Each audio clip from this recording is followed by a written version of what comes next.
Halo, jumpa lagi dengan saya, Julius Lumban Tobing di channel Belajarpedia. Saat ini kita akan membahas tentang gempa bumi, ya. Pembelajaran kali ini kita akan membahas tentang fenomena yang terjadi, yang sering terjadi terlebih lagi di Indonesia, ya.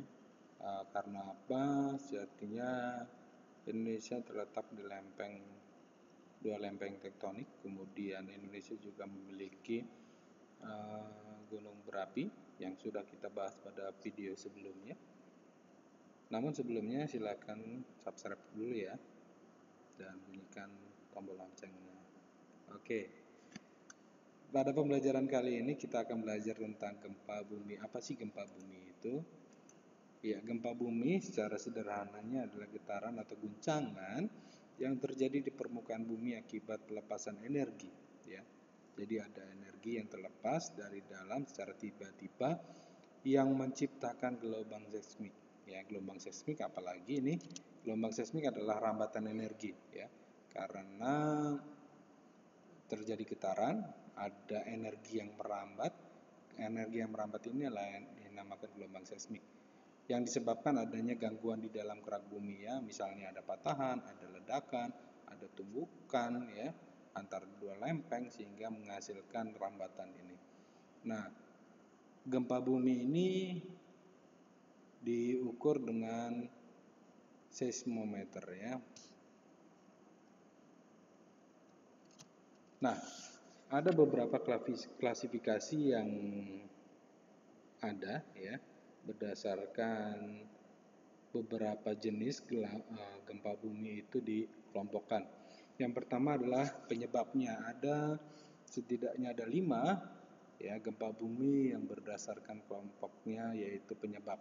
Yang pertama adalah gempa bumi tektonik, yaitu gempa bumi yang disebabkan aktivitas tektonik, ya, yaitu pergeseran lempeng-lempeng bumi, lempeng-lempeng tektonik secara mendadak. Karena sebenarnya setiap hari lempeng-lempeng ini bergerak dan akhirnya akan bertemu kemudian menjadikan getaran, ya. Tumbukan ini adalah gempa yang akibat dari tumbukan meteor jatuh, ya, benda-benda luar angkasa jatuh ke permukaan bumi menjadi meteorit. Namun jarang terjadi, ya. Karena atmosfer kita selalu melindungi kita dari benda-benda luar angkasa. Jadi sangat jarang sekali ada meteor yang nyampe ke bumi yang menyebabkan tumbukan dan gempa. Kemudian gempa runtuhan ini biasanya di daerah kapur yang rawan, yang mudah patah, kemudian daerah pertambangan, ya, gimana materialnya mudah longsor, akibatnya menyebabkan runtuh dan terjadi gempa.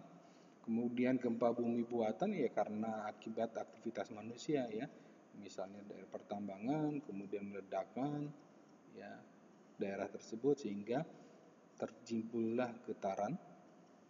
Kemudian gempa bumi vulkanik, ya, karena ada aktivitas gunung berapi, ya, gunung berapi meletus, mau meletus atau sedang aktif, kemudian terjadilah gempa yang diikutinya.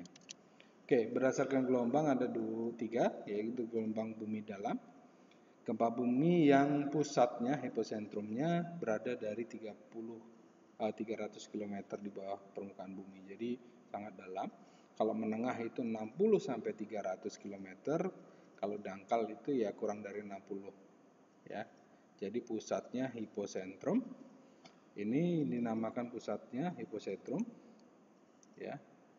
Dan titik di atas pusatnya di permukaan bumi dinamakan epicentrum. Itu yang membedakan, ya. Kalau hipo itu di pusatnya di permukaan bumi di mana gempa itu terjadi. Kalau epicentrum adalah titik di mana terjadi gempa bumi, ya, titik di permukaan bumi terjadi gempa bumi. Oke. Ada 3, yaitu dangkal, menengah, dan dalam.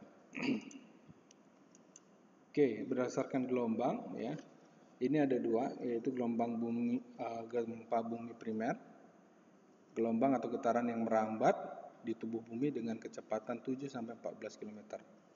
Ya, getaran ini berasal dari hipocentrum. Jadi hipocentrum menjalar ke luar, ke permukaan bumi. Sekunder merambat seperti gelombang dengan kecepatan yang sudah berkurang. Jadi kecepatan getarannya itu lebih kecil ya, yaitu 4 sampai 7 km per detik. Bisa dibayangkan kecepatannya ya. Nah, akibat dari gempa bumi yang bisa dirasakan yang sangat berbahaya, salah satunya adalah tsunami. Beberapa waktu yang lalu kita sudah, bangsa Indonesia merasakan ya tsunami hebat di Aceh, kemudian di beberapa daerah yang lainnya.